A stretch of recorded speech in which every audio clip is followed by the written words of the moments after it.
अस्सलामु अलैकुम वरहमतुल्लाहि वबरकातुहू। नाज़रीन, आज एक नए मसले के साथ और एक मुख्तसर और पुरअसर, जिसको हम लोग अक्सर बेएहतियाती की वजह से जो है उसमें गफलत कर जाते हैं।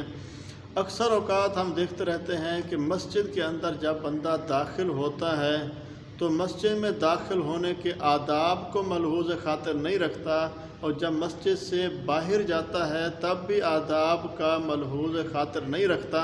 तो आज हम इस मुख्तसर वीडियो के अंदर हम आपको बताएंगे कि मस्जिद के अंदर दाखिल किन आदाब से होना है और मस्जिद के बाहर किन आदाब से जो है हमने खारिज बाहर निकलना है। तो आज हम इस पैगाम को और इस मसले को बयान करेंगे। इससे पहले हमारे जैसा कि आपको रिक्वेस्ट है कि आप अगर हमारे चैनल पर नए हैं तो हमारे चैनल को सब्सक्राइब कीजिए और बेल के बटन को दबा दीजिए ताकि हमारी हर आने वाली वीडियो आप तक पहुंचती रहे।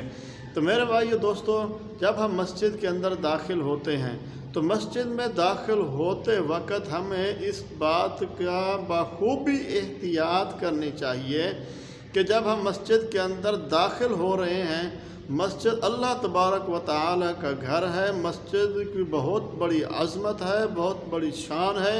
उस रब और उस मालिक का घर के अंदर हम आज दाखिल हो रहे हैं तो साफ ज़ाहिर है, जब जितनी बड़ी ज़ात, जितनी अज़मत और रिफ़त और बुलंदी वाली ज़ात की तरफ हम जो है उसके घर में दाखिल हो रहे हैं, उस घर की इतनी बड़ी अज़मत और शान है, तो जब उसके अंदर हम दाखिल हों तो फिर हमें ज़रूर हमारे जहन के अंदर ये बात हो कि हम अपने रब के घर में दाखिल हो रहे हैं। इस रब के घर की अज़मत और शान हमारे दिल के अंदर, हमारे दिल व दिमाग में होनी चाहिए। तो फिर हम उस घर के अंदर मस्जिद में जब दाखिल होंगे तो हमें एहतियात और हमें अदब भी हमारे अंदर जो है वो मलहूज़ ख़ातिर हो। तो जब हम मस्जिद के अंदर दाखिल होते हैं तो सबसे पहली बात ये है कि हम मस्जिद के अंदर जो है दायां कदम रखें, दायां पाँव मस्जिद के अंदर रखें और मस्जिद के अंदर बायां कदम बाद में रखें। तो ये सबसे बड़ा अहम जो है ये मसला है।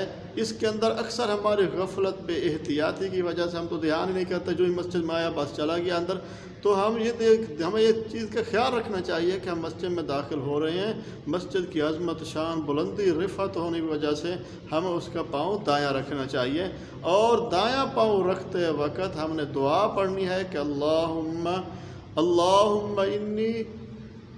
अल्लाहुम्मा अफ़्तह ली अबवाब रहमतिक, हमने ये दुआ पढ़नी है और हम मस्जिद के अंदर दाखिल हो जाए। मस्जिद के अंदर जाके सबसे पहले अगर टाइम है तो हमने 2 रकात मा तहियतुल मस्जिद पढ़ें, मस्जिद की अज़मत और शान रब के घर होने की वजह से, और उसके बाद सुन्नतें अदा करें और इस तरह नमाज़ पढ़ें। नमाज के बाद जब हम मस्जिद से बाहर वापस जा रहे हैं तो उस वक़्त भी हमें इस बात का ध्यान और लिहाज रखना चाहिए कि हमने किस तरह बाहर निकलना है।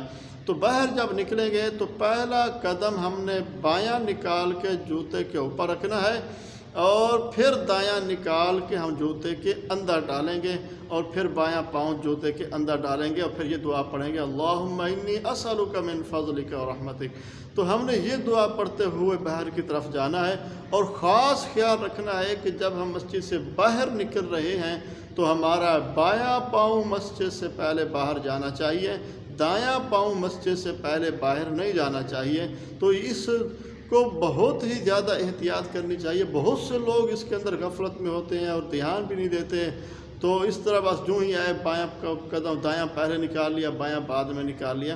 तो इन चीज़ों का बहुत ही एहतियात रखना चाहिए। एक एक कदम हमारा नेकी की तरफ होगा, एक एक कदम हमारा नेकी और सुन्नत के मुताबिक होगा तो उसके ऊपर हमारे लिए अजर व सवाब और ज़्यादा बढ़ जाएगा। तो दुआ है कि अल्लाह तबारक व तआला हमें जो है इन मसाइल को ख्याल रखते हुए इन मसाइल के ऊपर अमल की तौफीक